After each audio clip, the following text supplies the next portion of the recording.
Students, आज जो हम टॉपिक डिस्कस करेंगे वह है आपका एलसी ऑसिलेशंस या ऑसिलेटरी सर्किट, या जिसे आप टैंक सर्किट के नाम से भी जानते हैं। देखिए, एलसी ऑसिलेशंस या ऑसिलेटरी सर्किट करता क्या है। हर एलसी ऑसिलेटरी सर्किट या एलसी ऑसिलेशन या ऑसिलेटरी सर्किट आप बोले। ऑसिलेटरी सर्किट आपको क्या करता है, आपकी मदद करता है आपको ऑसिलेशंस प्रोड्यूस करवाने में। देखिए, आप अपने घर में एसी इस्तेमाल करते हैं और आपको पता है कि जो एसी है उसकी फ्रीक्वेंसी होती है इंडिया में 50 हर्ट्ज़। जो 50 हर्ट्ज़ है, ये इसका क्या मतलब है? 50 हर्ट्ज़ का मतलब है कि जो एसी है वो 1 सेकंड में 50 साइकिल्स बनाती है, यानी कि 50 बारी ऑसिलेट करती है। ऑसिलेटरी मोशन आपने पढ़ा होगा 11th क्लास में कि जो मोशन है, ऐसा मोशन जिसमें body to and fro move करती है अबाउट अ मीन पोजीशन, ऐसे मोशन को हम ऑसिलेटरी मोशन कहते हैं। ऑसिलेटरी मोशन की एक सिंपल सी एग्जांपल है पेंडुलम। आपने पढ़ा होगा कि पेंडुलम जो है वो ऑसिलेटरी मोशन करता है। टू एंड फ्रो मोशन को ही ऑसिलेटरी मोशन भी कहा जाता है। अब इसका हमारे इस टॉपिक से क्या लेना देना। तो देखिए, जो अल्टरनेटिंग करंट है वो एक ऑसिलेशन ही है। ये 50 बारी ऑसिलेशन हो रही है 1 सेकंड में। ठीक है, यहाँ पे ये देखिए, ये एक ऑसिलेशन है। एक ऑसिलेशन में ये upper part crest, lower part trough. तो ये मीन पोजीशन के अप साइड डाउन साइड, यानी कि ये मीन पोजीशन के टू एंड फ्रो मूव कर रहा है। तो इस यहाँ पे ऑसिलेशंस हमारी जो है, यानी कि एसी ऑसिलेटरी फॉर्म में फ्लो करती है, या ऑसिलेटरी एसी जो है उसे आप कह सकते हैं कि एक तरीके की ऑसिलेशन ही है। बट अगर हमें अपनी मर्जी के मुताबिक कहीं पे ऑसिलेशंस प्रोड्यूस करनी है, सपोज 50 नहीं, मुझे कहीं पे इससे ज़्यादा ऑसिलेशन चाहिए या इससे कम फ्रीक्वेंसी वाली ऑसिलेशंस चाहिए, तो मैं क्या करूँगा? तो वहाँ पे आपके ये सर्किट को हम यूज़ करेंगे जिसे कहते हैं ऑसिलेटरी सर्किट। तो कोई आपको पूछता है ऑसिलेटरी सर्किट का काम क्या है, तो आप उन्हें कहेंगे कि ऑसिलेटरी सर्किट एक ऐसा सर्किट है जिसकी मदद से हम एसी को प्रोड्यूस कर सकते हैं ऑफ डिज़ायर्ड फ्रीक्वेंसी, या आप कह सकते हैं ऑसिलेटरी सर्किट से हम अपनी मर्ज़ी के मुताबिक अब जितनी भी फ्रीक्वेंसी हमें चाहिए उतनी फ्रीक्वेंसी वाली ऑसिलेशंस को प्रोड्यूस कर सकते हैं। ठीक है, तो मेन मतलब टॉपिक का मेन जो हमारा कंसेप्ट, जो मेन मीनिंग है वो क्या है कि एलसी ऑसिलेशंस या ऐसी एलसी ऑसिलेटरी सर्किट एक ऐसा सर्किट होता है जो हमारी मर्ज़ी के मुताबिक हमें हमें ऑसिलेशंस प्रोड्यूस करवा के देता है, या हमें ऐसा सिग्नल प्रोड्यूस करके देता है जिसकी फ्रीक्वेंसी हमें जितनी चाहिए, डिज़ायर्ड फ्रीक्वेंसी हमें प्रोड्यूस करके देता है। ऑसिलेटरी सर्किट को देखिए कैसे बनाया जाता है। एक oscillatory circuit, simple oscillatory circuit में कुछ नहीं होता। एक इंडक्टर होता है और एक होता है कैपेसिटर। देखिए, यहाँ पे मैं ये सर्किट बना रहा हूँ। ये आपका आ गया इंडक्टर, ये आपका आ गया कैपेसिटर। यहाँ पे मैं इस सर्किट में यहाँ पे मैं की लगा देता हूँ K2। हम क्या करेंगे, इनिशियली हम क्या करते हैं, इस कैपेसिटर को एक सेल की मदद से पहले हम चार्ज कर लेते हैं। यहाँ पे देखिए, मैंने ये सर्किट बनाया है। इस सर्किट में आप क्या कर रहे हैं कि आप इस की को K1 को क्लोज़ कर लीजिए। जैसे ही आप की K1 को क्लोज़ करेंगे, ये जो सेल है इसकी वजह से यहाँ पे करंट फ्लो करेगी from positive side to negative side. तो आपके इस सेल के ऊपर क्या कम्युलेट होना शुरू हो जाएगा, चार्ज लाइक दिस, यानी कि ये कैपेसिटर चार्ज होना शुरू हो जाएगा। ठीक है, यहाँ पे चार्ज आपको पता है Q is equals to C V. ठीक, आप जानते हैं Q is equals to C V जो है आपके कैपेसिटर के केस में जो चार्ज है अराउंड द कैपेसिटर की प्लेट्स, वो होता है Q is equals to C we.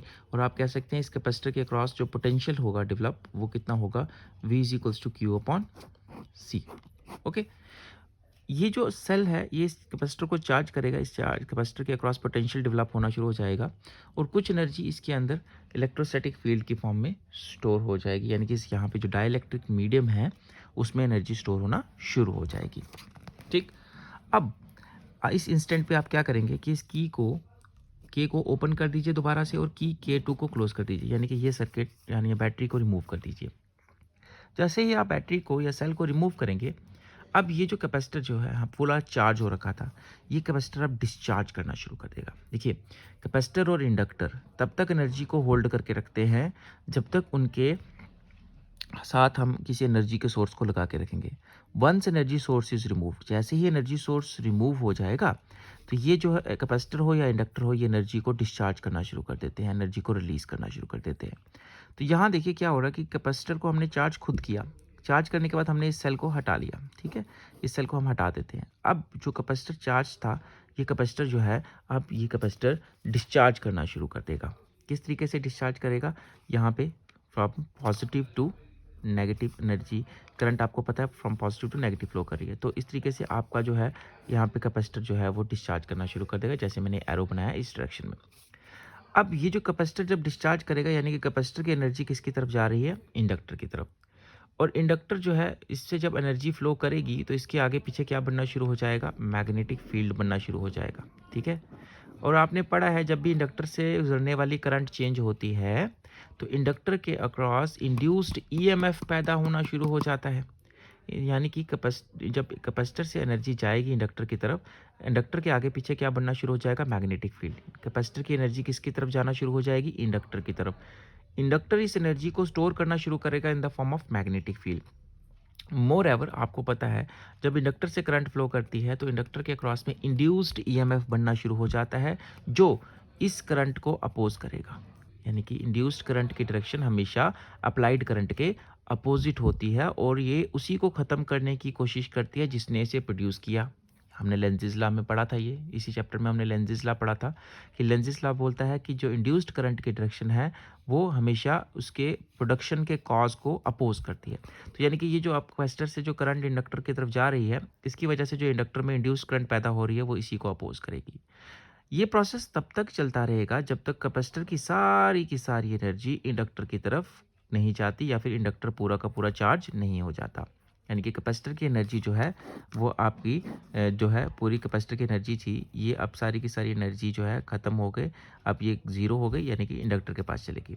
इस इंस्टेंट पे इंडक्टर चार्ज होना शुरू हो जाएगा, ठीक है, इंडक्टर चार्ज होना शुरू हो जाएगा इस तरीके से। ये इंडक्टर चार्ज हो गया, सपोज करते हैं इंडक्टर के पास एनर्जी चलेगी। अब जब इंडक्टर के पास एनर्जी आ गई, कैपेसिटर उस समय पूरा का पूरा क्या हो चुका है? डिस्चार्ज। इंडक्टर का पूरा क्या हो चुका है? चार्ज, ठीक। अब जब ऐसा हो जाएगा कि कैपेसिटर पूरा डिस्चार्ज, इंडक्टर चार्ज हो जाएगा, अब इंडक्टर अपनी एनर्जी को रिलीज करना शुरू कर देगा, लेकिन किस रास्ते से?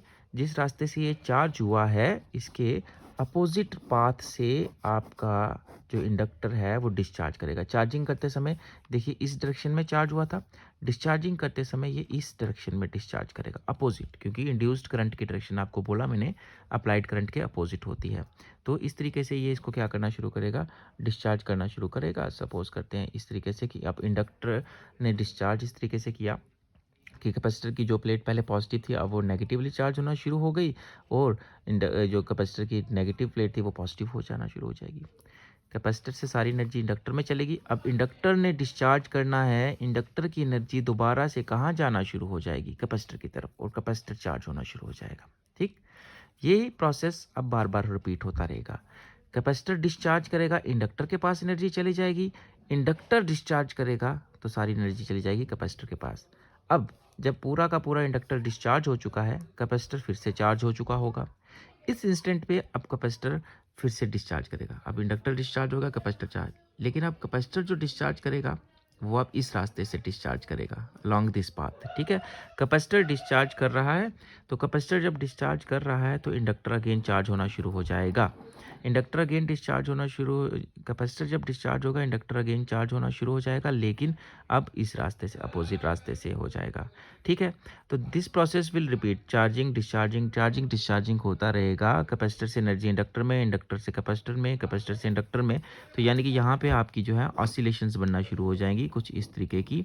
ये जो ऑसिलेशंस यहाँ पे बनी, इन ऑसिलेशंस को हम कहते हैं अनडैम्प्ड ऑसिलेशन।